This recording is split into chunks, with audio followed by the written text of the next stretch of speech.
ابھی کچھ دن قبل ٹوبہ ٹیک سنگھ سے ایک مولانا کا مجھے فون آیا اور پوچھنے لگے کہ رسول اکرم صلی اللہ علیہ وسلم کا سایہ تھا یا آپ کا سایہ نہیں تھا۔ یہ مستقل باتیں سمجھانے والی ہیں ربیع الاول سے پہلے، کیونکہ ربیع الاول میں مسائل نہیں چھڑنا ہوتا ہے، تو ربیع الاول سے پہلے باتیں سمجھا دے تو بحث ختم ہو جاتی ہے۔ نے کہا جی رسول اکرم صلی اللہ علیہ وسلم کا سایہ تھا یا سایہ نہیں تھا؟ میں نے کہا تھا بھی اور نہیں بھی تھا۔ مجھے کہتا یہ کیا تھا بھی اور نہیں بھی تھا؟ میں نے ویسے ان سے کہا کہ مولانا آپ مسئلہ جو پوچھ رہے ہیں تو آپ ٹوبہ سے سرگودہ آ جائیں، 3 دن کا کورس کر لیں، 3 دن کا نہیں تو اسی مسئلے کی تحقیق کے لیے آ جائیں تاکہ آپ کا ذوق بن جائے۔ لوگ تیاری کرتے ہیں اور جب آپ کو مسئلہ پوچھتا ہے تو آپ ہمیں فون کر دیتے ہیں۔ آپ کتنے فون کریں گے؟ آپ کا مجھ سے رابطہ ہے، مرکز آئیں گے تو آپ کا رابطہ مجھ سے نہیں 35 علماء سے ہوگا، 20 سے ہوگا، تو آپ کے پاس 20 فون آ جائیں گے نا۔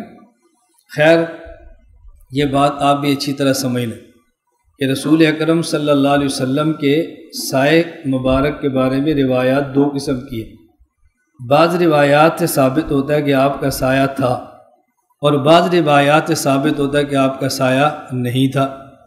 ان دونوں روایات کو، دونوں قسم کی روایات کو جمع کرنے کا سب سے آسان اسلوب، سب سے آسان طریق یہ ہے کہ رسول اکرم صلی اللہ علیہ وسلم کے بعض خصائص تھے، خصوصیات تھی، معجزات تھے۔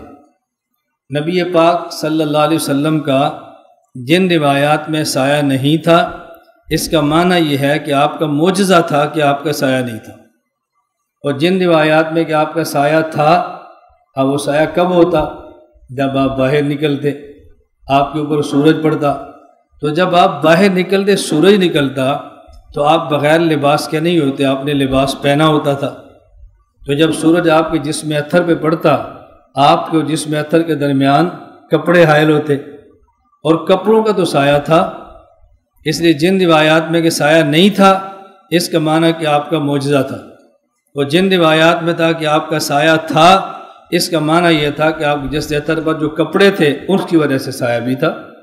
اس لیے سایہ ہونے والی روایتیں بھی ٹھیک ہے اور سایہ نہ ہونے والی روایت بھی ٹھیک ہے، اور جھگڑے کی بات تو ہے ہی نہیں۔ اور بعض لوگ رسول اکرم صلی اللہ علیہ وسلم کے سایہ نہ ہونے سے دلیل پکڑتے ہیں کہ آپ بشر نہیں تھے۔ کیوں؟ آپ نور تھے اور نور کا سایہ نہیں ہوتا۔ حالانکہ یہ بات بھی غلط ہے کہ نور کا سایہ نہیں ہوتا۔ صحیح بخاری میں ایسی روایتیں موجود ہیں ملائکہ کے بارے میں کہ ملائکہ اپنا پر پھیلاتے اور پر کا سایہ ہوتا ہے، اور ملائکہ تو نور ہے، وہ تو بشر نہیں ہے۔ حدیث پاک میں ہے کہ سبعۃ یظلھم اللہ فی ظلہ یوم لا ظل الا ظلہ، اللہ قیامت کے دن 7 قسم کے بندوں کو اپنا سایہ نصیب فرمائیں گے جب اس کے علاوہ کوئی اور سایہ نہیں ہوگا۔ تو اللہ تو بشر نہیں ہے، پھر اللہ کا سایہ کیسے ہوگا؟ اب سایہ کیسے ہے؟ وہ اللہ کی شان کے لائق ہے۔ متشابہات میں سے ہم اس میں بحث نہیں کرتے، ہم اتنی بات ثابت کرنا چاہتے ہیں کہ فرشتے نور ہیں، سایہ پھر بھی ثابت ہے۔ اللہ کی ذات نور ہے اور اس حدیث میں سایہ ہے، وہ متشابہات میں کیسے ہم اس پہ کوئی بات نہیں کرتے۔ اتنی بات میں عرض کر رہا ہوں کہ سایہ نہ ہونے سے یہ دلیل پکڑنا کہ بشر ہے، یہ بنیاد بالکل غلط ہے۔ میری آپ گزارش سماعت آ رہی؟ خیر یہ تو مسئلہ چلا اس بات پر کہ نور اور ظلمات کا ذکر آیا۔